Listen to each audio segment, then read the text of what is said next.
Terima kasih Anda masih menyaksikan Kalimantan Barat hari ini dan informasi kami lanjutkan. Pemirsa, terselenggaranya pelaksanaan pemilu yang bersih dan jujur adalah dambaan seluruh rakyat Indonesia. Money politik, pelanggaran administrasi atau pemalsuan dokumen hingga keberpihakan penyelenggara pemilu pilkada rawan terjadi di Kalimantan Barat. Dan sudahkah kewenangan ini dijalankan dan menjadi acuan masyarakat dalam pengaduan pelanggaran etik pemilu dan pilkada?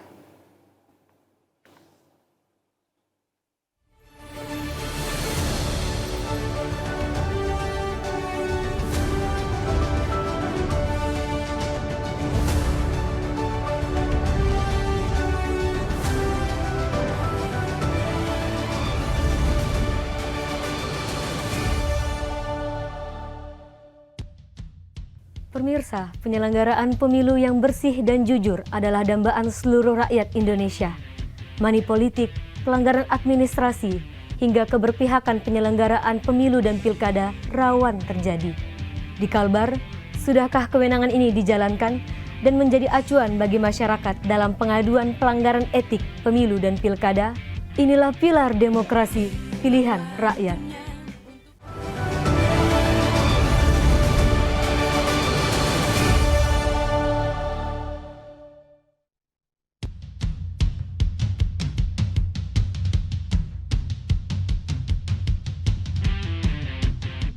Dewan Kehormatan Penyelenggara Pemilu atau DKPP menyerukan pentingnya berkomitmen pada Kode Etik Penyelenggara Pemilu atau KEP 2024. Komitmen ini guna meminimalisir pelanggaran Kode Etik Penyelenggara Pemilu 2024 menjelang masa pemilihan umum Februari mendatang. Dewan Kehormatan Penyelenggara Pemilu atau DKPP Saripudin Daeng Usman mengatakan, para penyelenggara pemilu perlu menjaga Kode Etik Penyelenggara Pemilu atau KEP selama masa pemilu berlangsung. Saripudin Daeng Usman menemukan banyaknya aduan serta laporan di lapangan yang melanggar Kode Etik Penyelenggara Pemilu atau KEP. Terdapatnya oknum yang berinteraksi dengan peserta pemilu hingga oknum yang melakukan penipuan dengan modus menjanjikan kursi serta perolehan suara. Berdasarkan Peraturan DKPP Nomor 4 Tahun 2017 tentang Kode Etik dan Pedoman Perilaku Dewan Keamanan Penyelenggara Pemilu atau DKPP menetapkan sejumlah hal guna terselenggaranya pemilu yang langsung, umum, bebas, rahasia, jujur, dan adil, serta pemilu yang bermartabat. Potensi terbesar saat ini, inilah waktu-waktunya. Potensi terbesar itu terjadi. Apa itu? Misalnya ada oknum penyelenggara pemilu.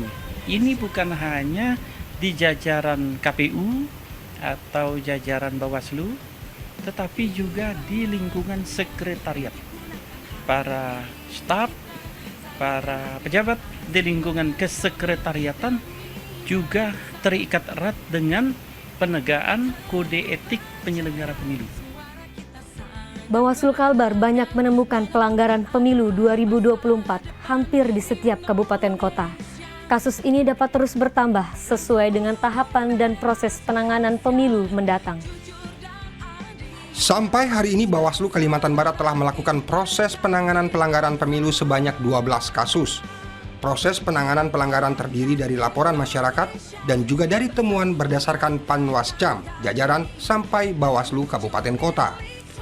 Koordinator Divisi Penanganan Pelanggaran Bawaslu Kalbar, Uray Juliansah menambahkan, dari Provinsi Kalimantan Barat terdapat pelanggaran dan temuan berupa pelanggaran administrasi, pidana pemilu, dan yang tidak Bawaslu register terkait dengan tidak memenuhi syarat formil dan material.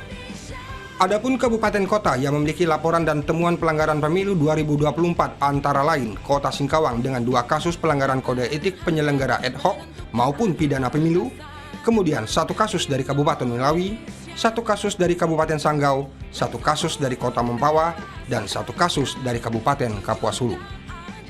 Sampai hari ini di Bawaslu Kalbar melakukan proses penanganan pelanggaran hampir 12 kasus dan ini bisa saja berkembang sesuai dengan tahapan dan ada beberapa kasus yang sedang kami tangani. Sedang berproses 12 kasus ini, 4 dari laporan itu dari warga masyarakat juga 8 dari temuan. Pemilu 2024 adalah pemilunya anak muda alias generasi Z. Sebab pada pemilu kali ini, persentase pemilihan terbesar ada pada generasi muda yang lahir pada tahun 1997 hingga 2012.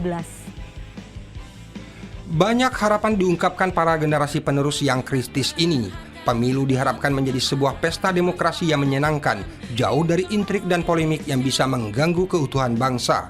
Para milenial berharap presiden yang terpilih nanti menjadi presiden untuk semua lapisan dan golongan yang mampu meredam dan menyatukan dari pengkotakan pengusungan pendukung di masa kampanye nantinya.